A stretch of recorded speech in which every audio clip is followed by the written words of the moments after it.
Bueno, pues regresamos al tema de Genaro García Luna, el exsecretario de Seguridad Pública, que fue hoy condenado en la Corte de Brooklyn, en Nueva York, a 38 años y 8 meses de prisión por sus vínculos con el narcotráfico. Uno de los periodistas que ha estado siguiendo el caso pues prácticamente desde el día 1, Elías Camaji, por El País, está con nosotros esta tarde. Elías, muchísimas gracias por conversar con nosotros y compartir un poco lo que sucedió hoy, pero también lo que ha sido la historia de Genaro García Luna los últimos 5 años allá en Estados Unidos. Elías.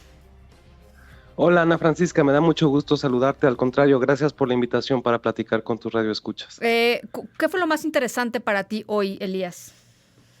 Bueno, yo creo que fue una sentencia histórica, fue presenciar un momento histórico porque creo que este juicio marcó un parteaguas, Ana Francisca, de la relación bilateral. Creo que Genaro García Luna había sido, antes de este juicio, el punto de comparación de la colaboración entre ambos países en la guerra contra el narcotráfico, ¿no? Esta apertura a que Estados Unidos tuviera incursiones, ¿no? en territorio mexicano, cómo fue cambiando ese discurso con el paso del tiempo y después se convirtió en un aviso de lo que puede venir cuando hay casos de corrupción que llegan hasta las esferas más altas del gobierno, ¿no? Yo creo que Estados Unidos quería mandar un mensaje potente de lo que podía pasar si se traicionaba la confianza que había entre los dos países, y creo que Genaro García Luna es un símbolo de eso. Creo que fue un juicio en el que no solo se sentó el exsecretario de Seguridad Pública de Felipe Calderón en el banquillo de los acusados, sino que también se sentó la guerra contra el narcotráfico en el país.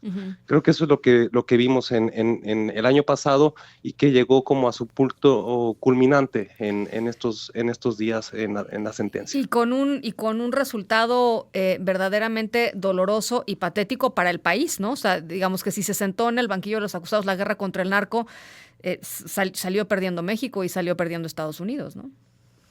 Desde luego, creo que nos confrontó a la realidad de nuestro país, ¿no? De cómo hubo un contubernio terrible entre el narcotráfico y las autoridades, al punto de que había policías, bueno, más bien narcotraficantes con uniformes de policías, placas, que participaban en los operativos de captura de sus rivales, un nivel de penetración en las estructuras del gobierno terrible, ¿no? Sí.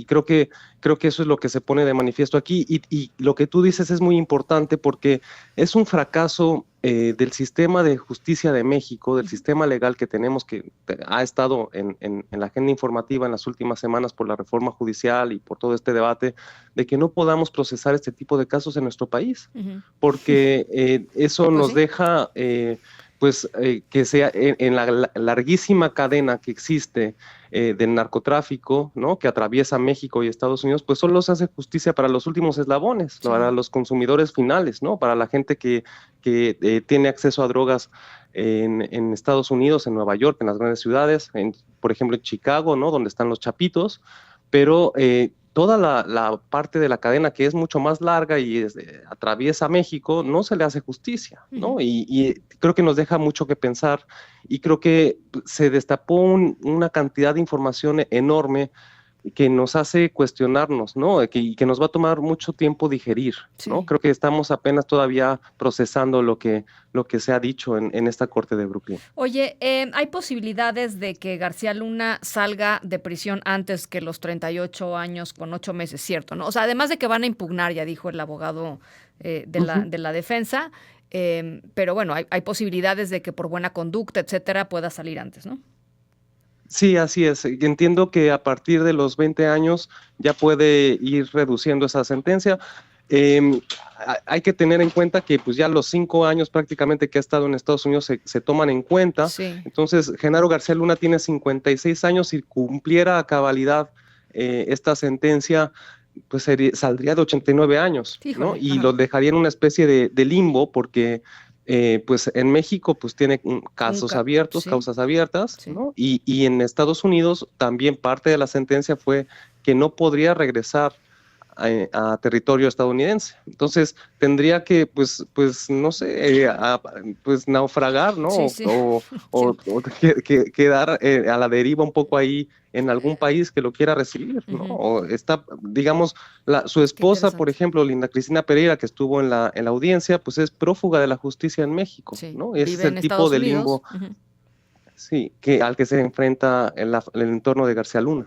Oye, una de las cosas interesantes que publicaste hoy en el País fue pues este seguimiento, justo ahora que lo mencionas, de los 5 años de García Luna en el Centro Metropolitano de Detención de Brooklyn. ¿Cómo ha sido esto, Elías?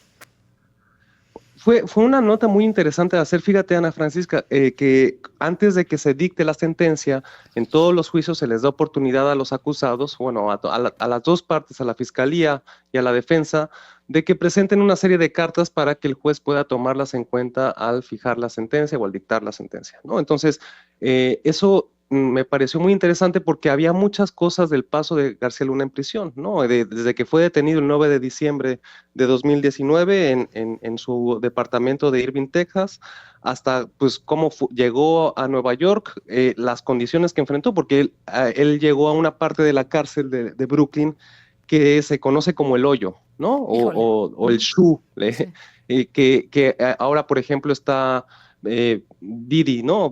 Sean Combs, Sí, el sí. rapero, que estuvo el Chapo, en fin, que el Mayo está ahí. Es una cárcel mundialmente famosa. Keith Raniere de NXIVM estuvo ahí, Juan Orlando Hernández estuvo ahí, Harvey Weinstein estuvo ahí, Jeffrey Epstein estuvo ahí, Sí, sí. O y sea, también Genaro García Luna estuvo ahí. el octavo círculo Entonces, del infierno, pues.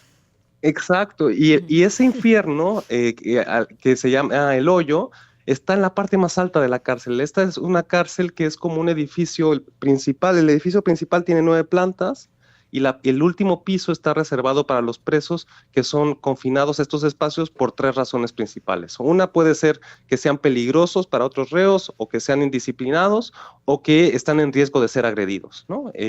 García Luna no tuvo visos de mala conducta o de haber cometido algún tipo de infracción, pero pues estuvo ahí alrededor de unos 11 meses y luego estuvo en una parte de población general y hay cosas bastante curiosas y hasta cierto punto paradójicas, Ana Francisca, ¿Por porque qué? este mismo año, por ejemplo, en septiembre, Genaro García Luna impartió un taller contra el uso de drogas en la cárcel, ¿no?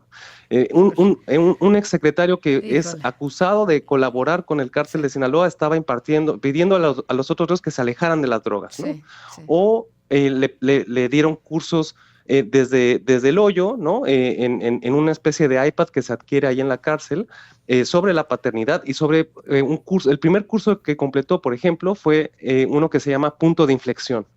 Y yo creo que el punto de inflexión es justo lo que significó este caso Claro. en la relación con Estados Unidos, ¿no? Entonces te da mucho juego ahí para los símbolos, para tratar de entender un poco mejor una parte que no salió tanto, ¿no?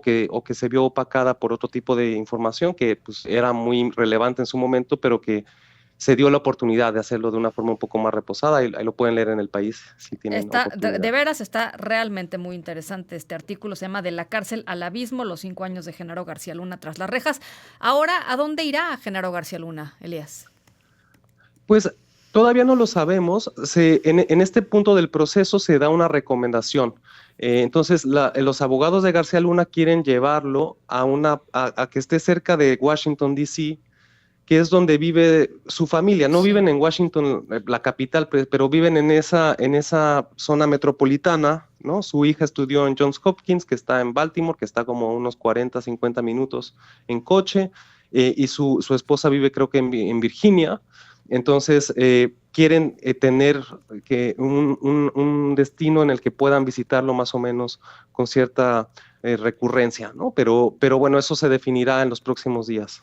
Bueno, pues ahí está, Elías, te agradezco muchísimo, como siempre, que converses con nosotros. Extraordinaria la labor que estás haciendo allá, que hiciste allá durante todo este tiempo y con este cierre importante. Gracias, Elías.